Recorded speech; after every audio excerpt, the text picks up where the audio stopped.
जय जगन्नाथ शुभ सकाळ समस्त को। तो बंधु मैंने आज पुणी गोटे नुआ ब्लॉग्स को आपण मानक स्वागत करुच्ची। काली तो ब्लॉग्स देखी आपण मैंने यात्रा स्वप्न महल ब्लॉग्स टी थिला। तो आज रही यात्रा सम्राट तुलसी गणनाट्यर तार गोटे जिनस बड़ कथा हूँ भल भल आर्टिस्ट एवं जिते सब आर्टिस्ट भाइराल होती तुलसी गणनाट्यर एवं तुलसी गणनाट्यर जो सिंगर अच्छा नंदिनी बहुत दिन धरी से गोटे पार्टी काम करुँच। तो भल भल आर्टिस्ट तुलसी गणनाट्य रुहति पूरा सिलेक्शन आर्टिस्ट एवं तार नाटकर गीत ये सब स्वतंत्र निरा रुहे मैंने यात्रा सम्राट तुलसी गणनाट्य कथा कह गले। तो गोटे बहुत ही सुंदर नाटक तार किसी झलक तो देती देखुं सदाबले आपण मैंने सेमती आज रही नाटकटी ना हूँ यही बोधे शेष देखा। ये नाटकर कहानी एत सुंदर एवं खास कर सोनाली पंडा एथरे लीड कैरेक्टर कर बड़ भौणी बहुत ही पुराना कलाकार जानी। तो आज जो सीन टी पाखापाखि 8 ରୁ 9 मिनिट्र सीन टी सीन या रोचे कि जो एथरे जो बड़ भाई ये नाटक रोल कर सी हूँ उत्तम भाई गोटे बहुत भल कलाकार सोनाली पंडा भाई रोल प्ले कर नाटक एवं कृष्णा कर जीत कर एम सब सोनाली पंडा भाई कैरेक्टर ये नाटक प्ले कर। तो नाटक सीन या रोचे सोनाली पंडा को उत्तम भाई आनी घरे रखुंट किंतु भाई भौणीर संपर्क को जो तुलसी गणनाट्य पार्टी वर्ष जो कमेडी करुँच बापी एवं टुकू से माने भी बोध पुराना कलाकार कह गले से माने आसी जो कृष्णा रोचे सोनाली पंडा निजर भाई किंतु पिला बेले जेहेतु हजि जाते मन ना निज रक्तर कि आउ कौन एमती किसी। तो आसिक बापी टुकू कृष्णा कान रे सोनाली पंडा और उत्तम भाई चरित्र को लेकिन खराब बा सन्देह टाइप जिनस आसी कृष्णा को कान रे कहते माने उत्तम भाई से सोनाली पंडा एमती किसी खराब ये रोचे। आ जो नाटकर सोनाली पंडा ना हूँ माने कैरेक्टर ना हूँ शिवानी एवं जो जानी भाइराल जो अच्छा तुलसी गणनाट्यर रजालीन सी ए कृष्णा को स्त्री रोल करुँच। तो एम सब आसी ऑलरेडी कृष्णा को पूरा सोनाली पंडा ना रे मिछ सत कही पूरा कृष्णा को पूरा रगई दौरान जे सी जदि तो आम एमती रही ये करूँ सी करूँ। तो एमती रहा जिते बड़े माने बहुत सुंदर सीन अच्छी प्रथम नाटकर तापर लास्ट आड़िकी नाटकर इमोशनाल सीन रोचे भाई भौणी गोटे झलक अच्छी तापर जिते मैंने जलई देकर पलि जाऊँ कृष्णा को से सोनाली पंडा भाई माने कृष्णा पिठा तैयारी कर नहीं आसुँच जो पिठा कृष्णा खाया को भल पाती आ से पिठा नहीं आसला सोनाली पंडा को कृष्णा बाड़ाऊँच टर्चर गोटे बहुत ही दुख सीन अच्छी। तो विशेष मुझे किसी कहबी आपण मैंने भिडियोटी देखिले ही बुझीजे। प्रथम नाटकर फ्यूरियस सीन रोचे टी तापर पुणी टे भाई भौणी टे इमोशनाल सीन रोचे।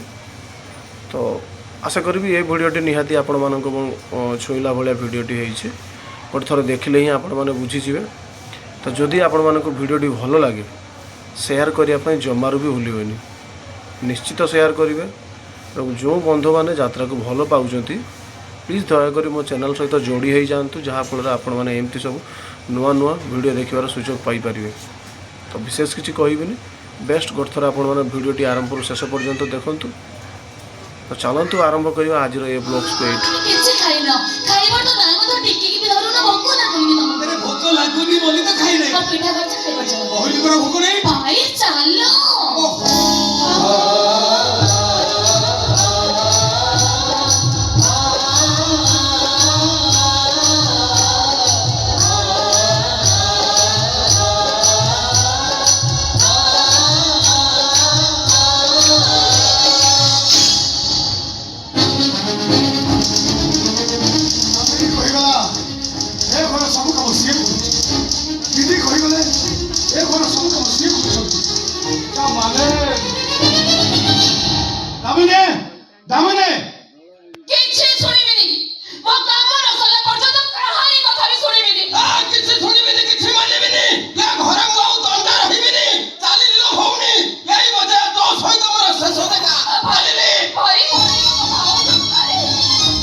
तम घरे रही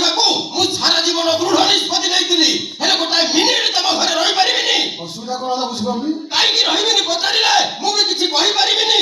ଏଇ ମଧ୍ୟ ତମ ସହିତ ମୋର ଶେଷ ଦେଖା ଆସୁଛି। ଜୁହାର।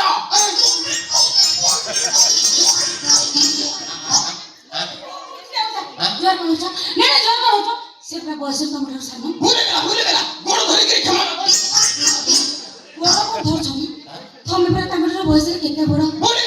ହାତ ଧରିକି ଭୁଲିଗଲା ବାଳ ଧରିକିରି।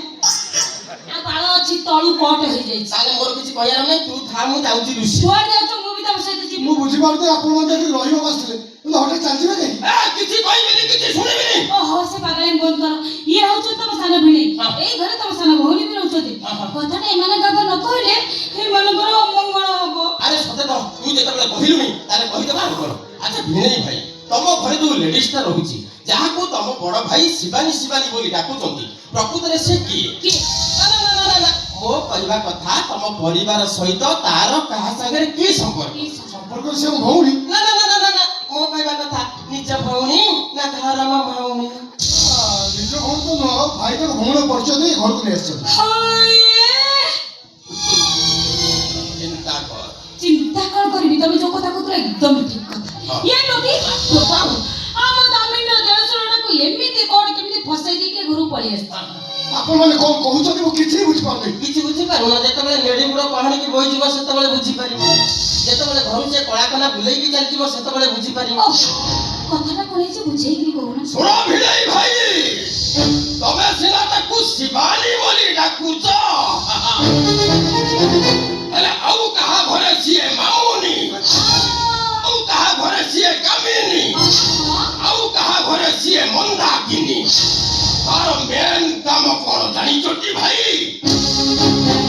ବେଶ୍ୟାଗିରି।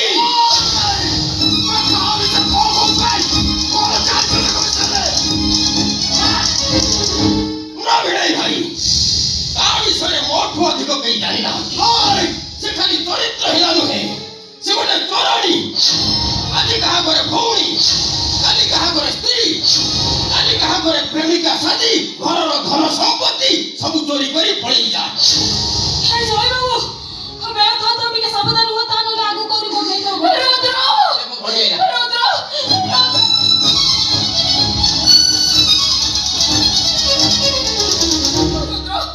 ସେଦିନ ସିନା କଥାଟା ଲୁଚେଇଦେଲି, ହେଲେ ଆଜି କଣ କରିବି ଭାଉଜ? କଣ ହେଇଛି? ସେଦିନ ଯଦି ସତ କଥାଟା କହିଦେଇଥାନ୍ତା ତାହେଲେ ଆଜି ଏତେ ବଡ଼ ଦୁର୍ଘଟଣା ଘଟିନଥାନ୍ତା। ଓହୋ ତମେ ସବୁବେଳେ ସତ କହିବାର ଅସୁବିଧା କଣ? ସତଟା କଣ ଶୁଣିବ ତ? ତାହେଲେ ଶୁଣ। ଖୋଲିକି କହିବେ କଣ ସତଟା? ତମେ ତ ମତେ ଲକ୍ଷେ ଟଙ୍କା ଦେଇଥିଲ, ମୁଁ ତାକୁ ନେଇ ଘଟିରେ ରଖିଦେଲି। ହେଲେ ଏବେ ଦେଖିଲା ବେଳକୁ ଆଉ ଲକ୍ଷେ ଟଙ୍କା ନାହିଁ ରୁଦ୍ର।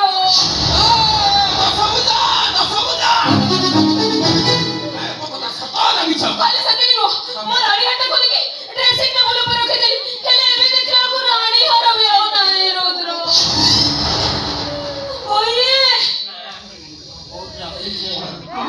ସମସ୍ତେ କହିବେ ସେ ରାଣୀ ହାରକୁ ଆମେ ନେଇଛେ। ଆଉ କିଏ ନେଇଛୁ? ଏ ଘରେ ରହିବାଟା ଆମ ପାଇଁ ମଙ୍ଗଳ ନୁହଁ। ଚାଲ ଆମେ ଘର ଛାଡି ପଳେଇଯିବା। ରୁଦ୍ର ମୁଁ ବୁଝିପାରୁନି ଏସବୁ ଚୋରି କରୁଛି କିଏ? ଆରେ ତୁ ବାଗେଣିଟା ନା କଣ କଣ? ମୋ ଭଉଣୀଟି କିଏ ଚୋରି କରିଛି କିଏ ଚୋର ତୋର ଏତେ ମୁଣ୍ଡ ଖେଳିବା କଣ ଦରକାର କଣ?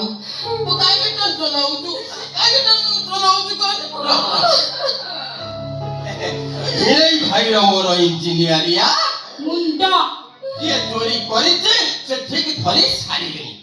ତାପରେ ଆମ ପରି ଭଦ୍ରଲୋକ ଏ ଘରେ 20 ବର୍ଷ କରିବି, କିନ୍ତୁ ତମେ ବି ମୋର ଗୋଟେ କଥା ମନେ ରଖ। ମୁଁ ଏ ଘରକୁ ଫେରିଲା ବେଳକୁ ସେ ଶିବାନୀ ଯେମିତି ଏ ଘରେ ନଥାଏ। ଯଦି ତାକୁ ଏ ଘରେ ଦେଖିଲି ତାହେଲେ ମୋ ଭାଇ ଭାଉଜଙ୍କ ସହିତ ମୁଁ ବି ଚାଲିଯିବି।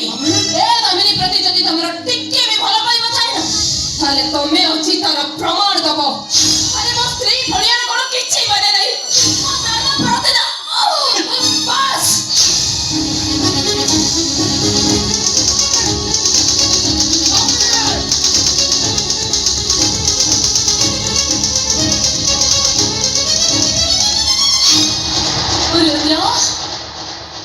ଟେନସନ ଦେଲା ପରେ ଜଣା ପଡୁଛି। ରୁଦ୍ର ତୋ ଦିଦି କଥା ଶୁଣ। ଆରେ ଛୋଟ ଛୋଟ କଥାରେ ଏମିତି ଟେନସନ ନେଲେ ତୁ କିଛି ବି କରିପାରିବୁନୁ। ସବୁ କାମରେ ତୁ ଫେଲ କରିବୁ। ମୁଁ ତୋ ପାଇଁ ନଡ଼ିଆ ବଟା ଚିତଉ ପିଠା ଆଣିଛି। ପିଠା ଖାଇସାରିଲା ପରେ ତୋର ସବୁ ଟେନସନ ଦୂର ହେଇଯିବ। ଆମ ପାଖକୁ ମୋ ଗେଲା ଭାଇଟା ପରା, ଆସେ ମୋ ପାଖକୁ। ଆଇଲୁ ଧନ, ଆ।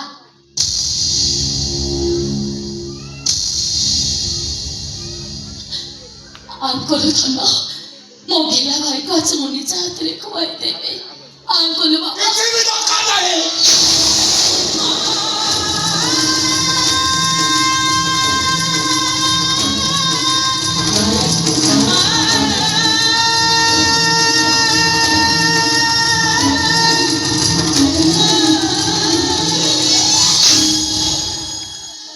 তুমি কোন কলুরি রুদ্র? চৌ পিঠা খাইব বলি তো জাতক পরি ছাই বসি থাও। কোনদিন ମୋ ଦିଦି ଏ ପିଠା କରିବ? ଆଜି ସେଇ ପିଠା ମୋ ନିଜ ହାତରେ କରି ସାରିବା ପରେ ତୁ କେବେ ବି ଖାଇବିନି। କେବେ ମୁଁ ଆରେ ମୋ ଭୁଲ ତ ମୁଁ ଜାଣି ପାରୁନି। ତୁ ହେଲେ କହିଦେ ମୋ ଦୋଷ ରଖିଲା କୋଉଠି? ସବୁ ଜାଣିଛୁ, ସବୁ ଜାଣି ନ ଜାଣିବାର ଅଭିନୟ କରୁଛୁ। ମୋ ଭାଇ ମାନେ ସେ ତତେ ଚିହ୍ନି ପାଇଲେନି, ହେଲେ ମୁଁ ତତେ ଠିକ ଚିହ୍ନିଛି। ତୁ ଗୋଟେ ଚୋରଣୀ। ଚୋରି କରିବା ତ ଅଭ୍ୟାସ। କଣ ଏସବୁ ତୁ କହି ଯାଉଛୁ ରେ? ଆହୁରି ବି ଶୁଣ, ତୁ ଖାଲି ଚୋରଣୀ ନୁହଁ, ତୁ ଗୋଟେ ଚରିତ୍ରହୀନା। ତୁ ଗୋଟେ prostitute।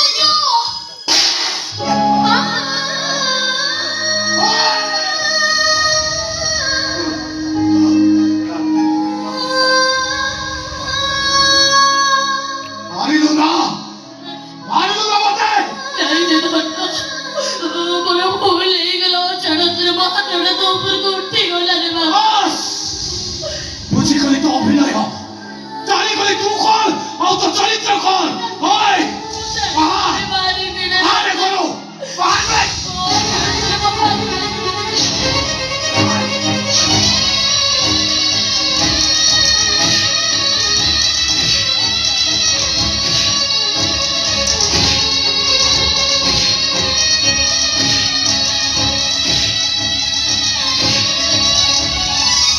ଚାଲେ ଯା, ମୋ ପରିବାର ଲୋକକୁ ଦେଖିବାକୁ ଏ ଘର ଛାଡି ତୁ ଚାଲେ ଯା। ଆଉ ଏ ଜନ୍ମରେ କେବେ ବି ତ ମୁହଁ ମତେ ଦେଖାଇବୁନୁ। ଆଉ ଭାବି ନବ, ଏଇଟା ହଉଛି ମୋ ସହିତ ତୋର ଶେଷ ଦେଖା।